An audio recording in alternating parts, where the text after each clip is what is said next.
Hey guys, Bugcat7 here. Okay, it is Friday, October 10th, 2025, and I'd like to thank you for visiting the Stonewall Research 2 channel here on YouTube.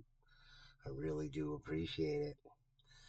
Alright, guys, well, I was thinking about my friend Alex, who I've mentioned before on my channel, because he's the guy who has acromegaly. And I've talked about acromegaly on this channel, my other channel, and how, in my opinion, based on all the research that I've done, that acromegaly and gigantism are just expressions of the giant humanoid species that lived in the past that we're hybrid with, at least some people are, and evidence of the people actually existing were demonstrable, at least in the 20th century, before the demise of the Watusi people. So, about how a class of people were all similar in their skeletal anatomy, as opposed to their subjects that they ruled over, which were completely different people who were of all, average size. So, these people do exist. There's no explanation for them. As I've gone over before on my other channel, the Stonewall Research channel. If you're a new subscriber, you don't know about it, go back and subscribe to that channel and watch some of the videos. They have, you know, over 100 accounts of giant shell remains being unearthed here in the Americas as well as all around the world. And also, elongated skulls from everywhere on the planet as well as Neolithic constructions all around the world, all similar in design. Test of strength, in my opinion. But as I said, I was thinking about my friend Alex and his acromegaly. He had the operation done, the one that Andre the Giant refused, based on, that the doctors told him he could never be a wrestler again if they removed the pituitary tumor, which is always benign, never malignant, but always benign. And if they removed it, then he could not wrestle anymore. So he decided against it. So, in any case, my buddy Alex was a person of unusual strength before this operation.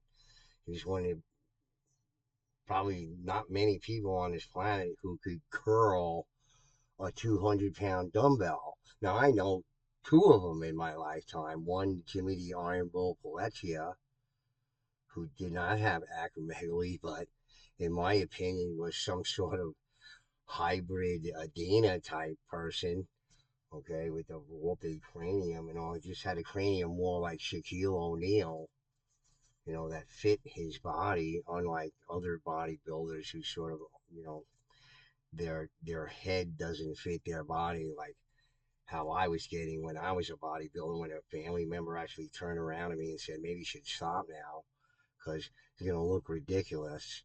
You got like a small head and a big body. So, in any case, some people it's just totally natural. Their head fits their giant bodies, and, for good reason. That's a remnant of this alleles of DNA and the integration, as,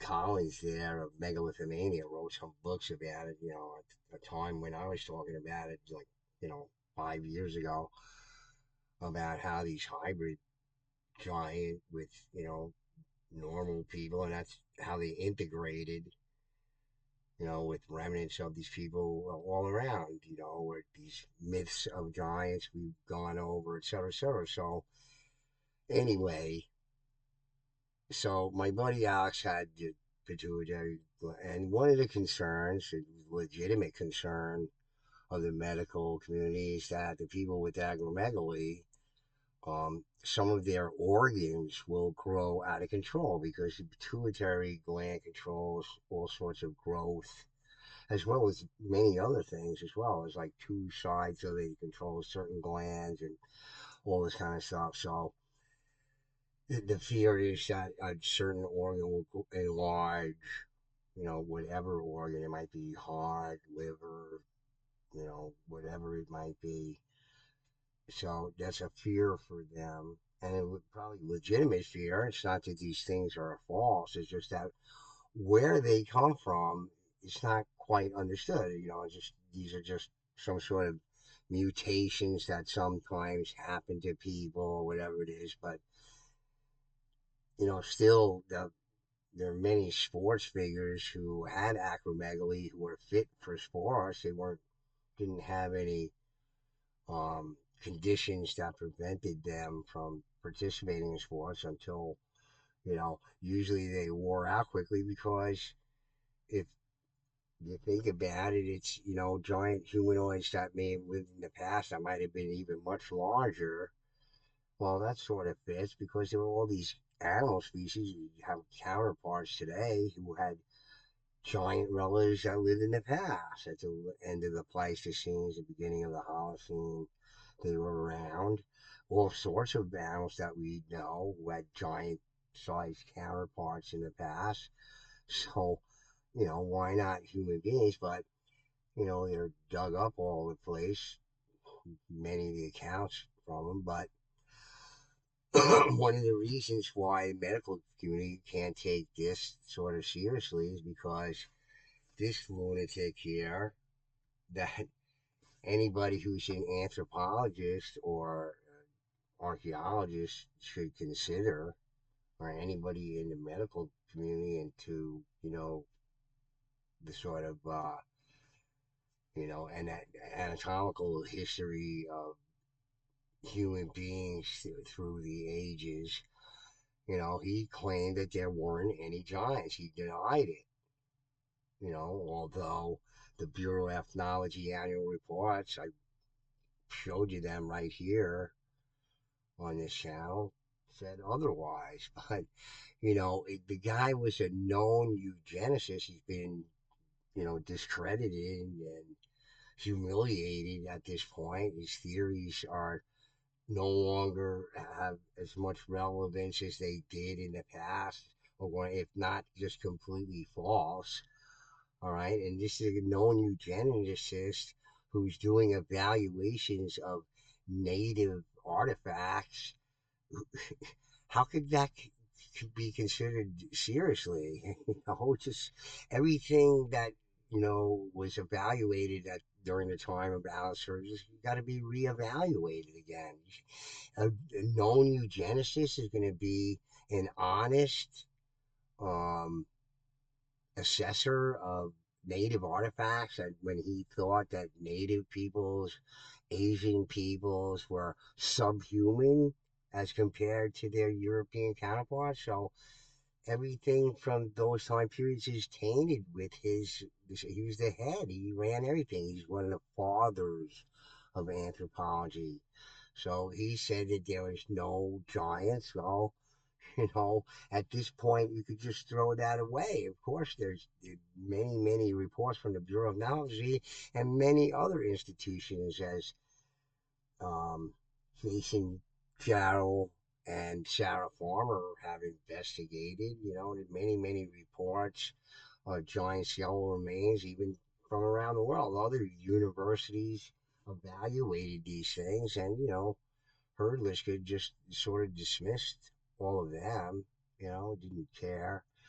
But just as legitimate academics as anybody. But so, without sort of knowing this, I just wondered if, since diet figures so highly in overall health, okay, how specific is it to peoples of the past, whether they be giants or just simply other humanoids like Neanderthals and Denisovans? And we know that we have their DNA integrated into us. Okay, but you know what's going on with all the living organisms on this planet and their diets, and because wild animals seem to have very few health issues as compared with modern day human beings, and have much narrower diets, even though they go off their diets when they need a specific, I guess, nutrient, and they'll dabble in that, which like deer will eat some meat or something like that, and chimpanzees will eat some meat and all kind of stuff. So they need whatever it is, the nutrients there, essential nutrients in particular, especially among all the predatory species. I've gone over this um, on this channel, I believe. Um,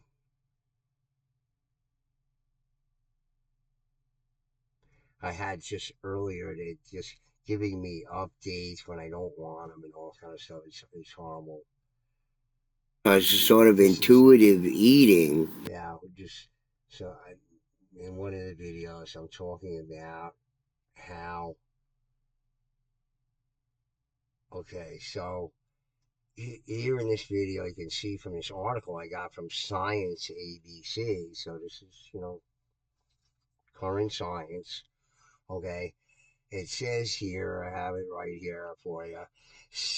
Carnivorous animals do eat the internal organs of their prey, which are often rich in certain nutrients that are impossible to find in their muscle tissue, or meat, as we call it. Thus, these animals manage to get a decent intake of key nutrients by way of eating the innards of their prey. Okay, so these sort of nutrients, essential nutrients,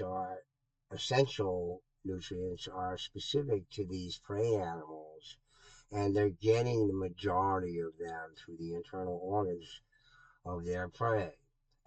And these are kind of animals like lions and tigers and wolves and bears and all the carnivorous animals.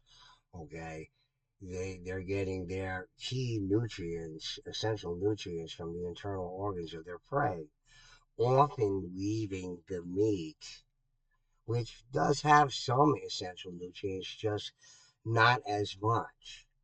Okay, and it goes on in this article here that I went over. I'm sure some of you have seen it about eating muscle meat exclusively is new in Western eating practices, of exclusively eating the meat and not the organs. So does this tie into the fact that we have all this modern medicine and modern medical practices, better diets supposedly, and more abundance, et cetera, are they lending to better health? Well, no, the health industry is thriving better than ever on the fact that people are just ill and not well, not altogether, whether it be mechanical problems or physiological problems or whatever it might be, imbalances and blah blah blah. Okay, well, my thoughts about it is that okay, so if we already know, right, that we're combined with these ancient people of the past. This is from the National Library of Medicine, and this is talking about how Neanderthal DNA is integrated into us and how it's expressed. Okay, so here it is. Just I asked some questions. That's all I did. So just follow me with the questions, and you can just think about it yourself. Okay. Characteristics of Neanderthal and Denisovan anatomy are expressed in the current human population. The current human population exhibits several traits that are linked to Neanderthal and Denisovan ancestry. These traits include. I forget my glasses, if I can find them, because I can't see right now. I need some glasses. Oh, here I got them. Of course, they're right in front of me. Okay. So let me take a look at this here. Hair and skin color. Neanderthal genes have contributed to the genetic makeup of modern humans, influencing hair and skin color. Cranial capacity. Neanderthal ancestry is associated with larger cranial capacity, which is reflected in some modern humans, and of course, the giants in the past with their cranial types and elongated skulls, because we know doesn't matter how much you deform an average person's skull, the cranial capacity does not increase. It just takes a different shape. The only way to increase cranial capacity is if you're born that way. And that's it. Okay? So that would be like the Neanderthal here. So it's a sort of an admission to it. And what they consider Neanderthal, I think, is sometimes associated with these more robust skeletal remains that they find and they say are Neanderthal, but you know, the more slightly more robust, as we know, is a euphemism for bigger, quote unquote.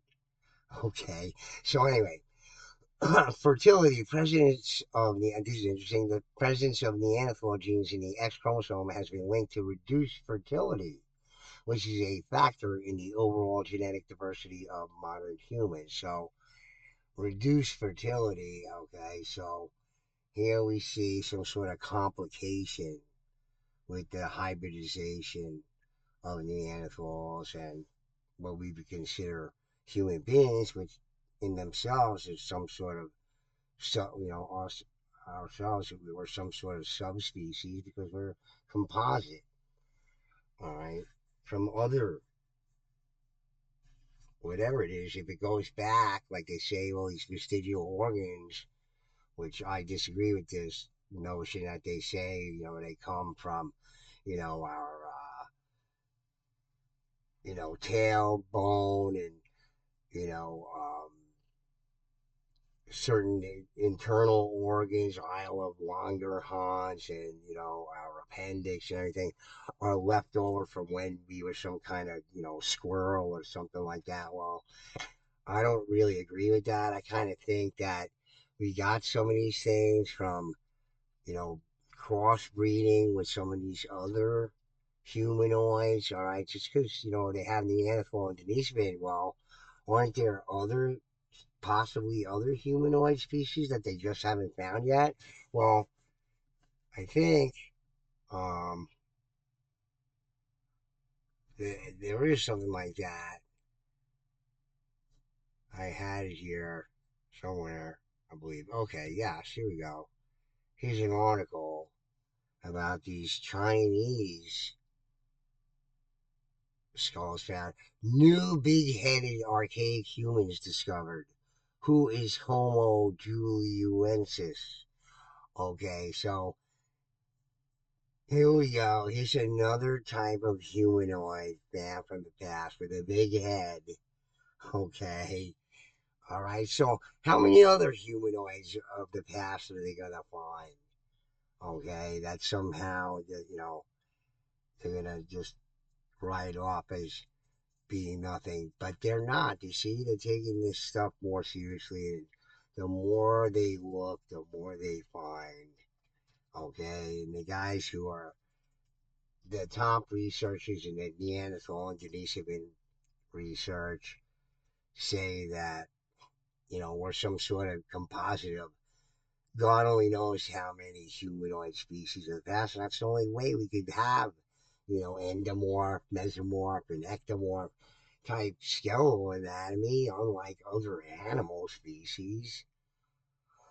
one species where just relatively the same size, like a school of fish, a flock of birds, a herd of cattle, whatever it might be. Sure, there might be a larger one, but slightly larger, not exaggerated, like between me at 5'8" and Shaquille O'Neal. Okay, so they don't have individuals like that because it'd be like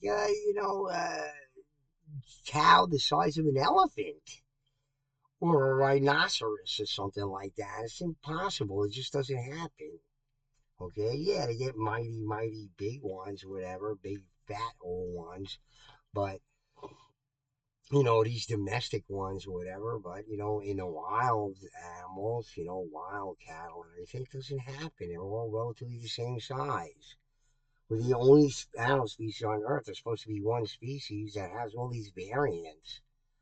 Okay, so can a single species have that much of a variance? Well, to a certain degree, yeah, but not an exaggerated. And they try to explain it. They've done research on it. They did some recent research on it. And there's anomalous stuff they can't understand why these animal species they did in the Himalayas, I think, some sort of fox or some kind of animal that lives up there. And I was reading some of the research on it, and it's anomalous. They can't explain why they're not getting bigger. It seems like the bigger ones do really well. And even though they do very successful in the population and everything, they don't seem to grow any bigger. And they can't explain why. And they're trying to explain why, and they're guessing at it or whatever. And, it has nothing to do. They never look at the fact that maybe the gravity has changed. I mean, real scientists have postulated that, trying to figure out how dinosaurs could have walked around in our gravity, and they say they couldn't. Somehow the gravity is different, or the only thing you can figure out maybe is the oxygen. It was more oxygenated, so therefore these animals, even though they're huge and everything, they had to generated more power or whatever. They're trying to explain it, but those are all theories. There's no facts there. It's just trying to figure it out. But hey, maybe the gravity has leveled off to such a point where nothing else can grow bigger. That part of it can't happen until there's some sort of change in the environment, which could have started out where the planet had lighter gravity and now it has heavier gravity. It's undergone some changes. Well, gravity seems to be an electromagnetic phenomena. Perhaps, as the Earth got older, it just it changed because it as the planet ages, a certain electromagnetic changes are going to happen. And like right now, the magnetic North Pole is moving all over like hundreds of miles and going nutsoid right now, where it was pretty stable position for hundreds of years. All of a sudden, it start going crazy. Okay, and it seems to be by observational lightning that weather is a electromagnetic phenomena. Okay, so I don't know, but in any case, you just here you go. Here's another humanoid species they identified. Just another one. Keep going. Okay, I bet you're gonna, if you look close enough, you're gonna find more.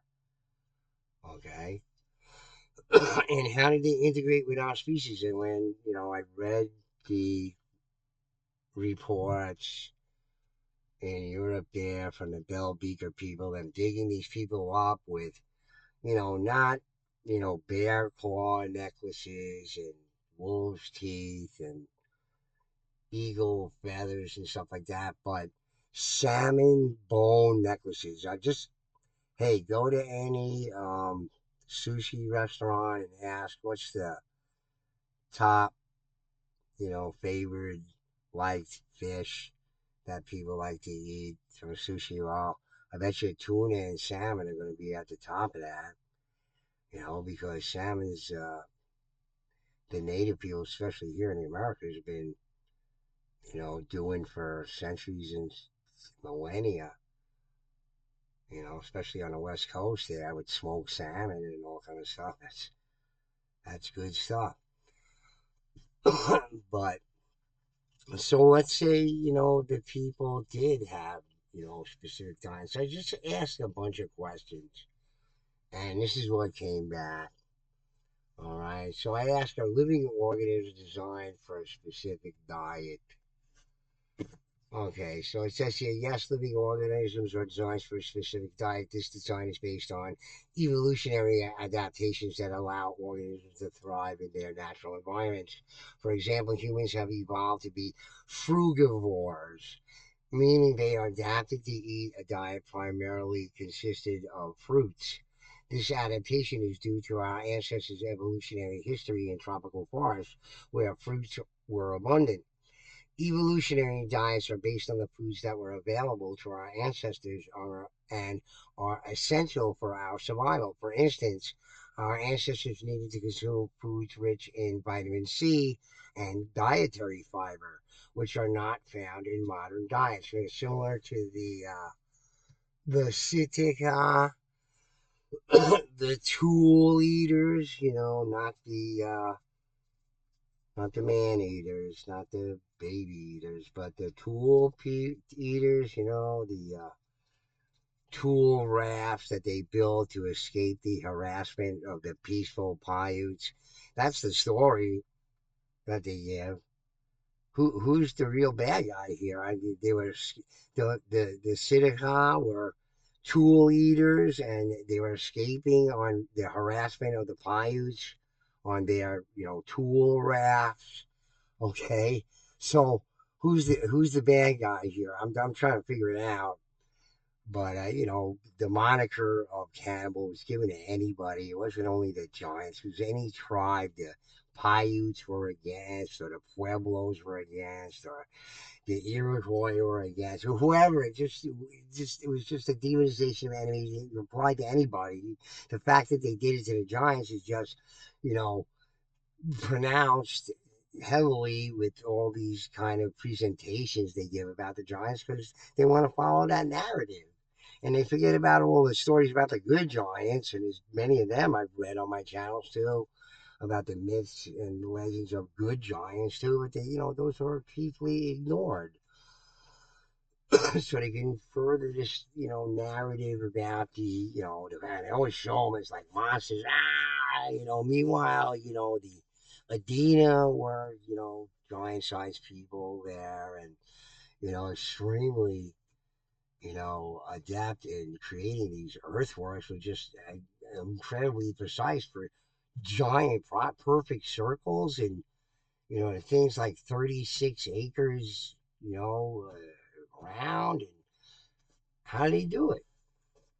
All the canals that were built that would take, surveyors, months of taking measurements and engineering firms to make evaluations before you committed to building waterways, that you can't screw around. It's life or death for people and that much water and all kind of stuff you're gonna play around with, by trial and error and risk everybody's lives. You got to know what you're doing. Okay, it doesn't seem like the Adena fall into that category. It's a whole different story altogether. So I wondered. I just asked questions about these things. So I asked more specific questions. Are living organisms designed for a specific diet comprised of local foods? Yes, living organisms are designed for a specific diet comprised of local foods. This design is influenced by their evolutionary history and the availability of nutrients in their environment. Nutritional needs. Organisms have specific nutritional needs that must be met through their diet, which includes carbohydrates, proteins, fats, vitamins, and minerals. Dietary adaptation. The diet of an organism is often shaped by its environment, leading to adaptations that allow it to thrive in local food sources. Essential nutrients. Essential nutrients are those that cannot be synthesized by the body and must be obtained from food, which is why local foods are often more beneficial for organisms. In summary, living organisms are indeed designed to thrive on local foods that provide the necessary nutrients for their survival and growth. Okay, so I'm wondering, we'll take it to a different level now. All right. Do different ethnic peoples have specific dietary needs? Okay, yes. Different ethnic groups have specific dietary needs that can vary based on their cultural practices, geographical location, and historical context. For example, the traditional Mediterranean diet is associated with reduced risk of heart disease and certain cancers due to its high levels of monounsaturated fats, fiber, and antioxidants. In contrast, diets high in processed and high sugar foods are linked to an increased risk of obesity, type 2 diabetes, and cardiovascular disease. Understanding these dietary patterns and their impact on health outcomes is crucial for promoting healthy eating behaviors and addressing nutritional needs across diverse populations. Okay, so I asked more questions about this, and it comes to a brick wall here where eventually the AI gets back here and says, hey, the study of people's individual specific nutritional needs is under researched and needs to be researched further. Okay, so to me, it seems that people who might be suffering from various kinds of diseases may be suffering, especially like acromegaly or gigantism, okay, what I believe are just alleles being expressed from the giant humanoids that lived in the past. What did they eat? I mean, if it's the two, we have some evidence of it, right? The tool eaters, with their aquatic plant there. In some cases, larger animals can eat different kinds of plants that we couldn't eat at our size simply because they're larger. Like elephants and other large mammals, okay? They can consume things. Yeah, gorillas can consume, like whole trees if they want to, and they can eat this stuff, and we can't because we don't have the power in our jaws. Our molars aren't suited for it, even though molars are suited for eating things. It's not the same as like a Clydesdale horse. Look at the molars on that thing. Okay, for grinding up whatever it is, they can grind up stuff that we can't grind up. Okay, with our teeth. They can eat different things. So giant humanoid peoples of the past could eat different things as well. So we got some evidence, maybe eating, certain kinds of plants and stuff that wouldn't be considered on the menu for us as average human beings because we couldn't process them being our size. And, the Belviga people being dug up with salmon bone necklaces, being fish being in the top five healthiest foods that you can eat on the planet, supplying all the essential nutrients, especially the way some fish consume with, complete, with eating all the other parts of their bodies that are, available. All right.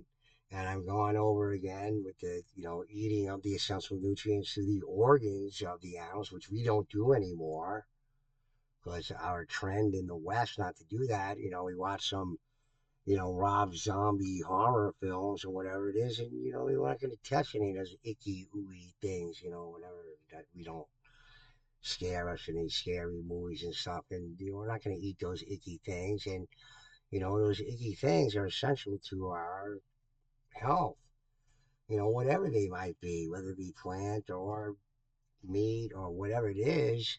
It seems to be specific. Okay, so if there's some way we can know about that, what these people ate in the past, and our ancestors in specific places that we come from, what we need more in our diet. Because how many times did I say it again and again? You're standing in front of the pantry, you're standing in front of the refrigerator, you're looking at it's packed with food, but nothing's there that you want to eat. Why would that be? It's packed with all sorts of food that's edible. You're hungry, right? Well, what's that? Is your second brain, your stomach, telling you something? Trying to tell you, you need some sort of nutrient that's not being supplied somewhere? Well, probably if you got the correct nutrition, then that kind of situation wouldn't happen as much. See, are we getting the essential nutrients in what we eat? Well, maybe not. And maybe it's specific. And that's why I say people with gigantism and acromegaly may have a specific diet that they need, just like these ancient large humanoid people did in the ancient past. They need more of that in their diet, whatever it might be, more fish, more of this plant material, whatever it is. Okay, like a tool plant. Okay, maybe that's what they need if they're not getting it because they don't understand what the origins of their maladies are not coming out of left field. Okay, and just because Alice Shirtless just screwed it up, right? What I'm saying is no such thing. But if there was such a thing, then it does an injustice to our race because people are combined with these ancient humanoids of the past, whether they're these new big head people or Neanderthals and Denisovans. Okay? So I asked the question, is it possible that other humanoid DNA alleles from other extinct humanoids are incorporated into present day humans? And they say, yes, it is. Okay? Damn it. Just put it back. So it says, yes, it is possible that other humanoid DNA alleles from other extinct humanoids are incorporated into present day humans. Research has shown that modern humans have interbred with Neanderthals and Denisovans, leading to the presence of these alleles in non African populations. For instance, nearly all non African populations carry 2 to 3% Neanderthal DNA, and some studies suggest that Denisovan DNA may account for about 1% of modern Southeast Asian DNA. These findings indicate that ancient human populations that interacted and interbred, leading to the incorporation of DNA from extinct humanoids into the DNA of present day humans. Okay, so if that's the case, every time they come up with these new big headed archaic humans or something like it, everything has to be reconsidered, including the diets of these people, in order to maintain their overall health. They need a diet that's more specific to their body design. Okay, and maybe some of these things, archaic things that they say are in us, like the our tailbone, and which Denisovans supposedly had tails, and our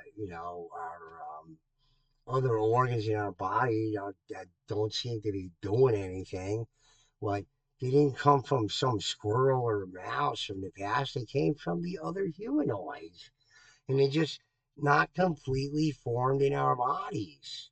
And there's I presented on this. I think I did, or maybe I just read it about how they think that possibly some of these, defunct organs or vestigial organs and muscles and everything do have some function, just not as much or nearly all of what they used to do, but they still do something. So I've gone over that on the channel too with the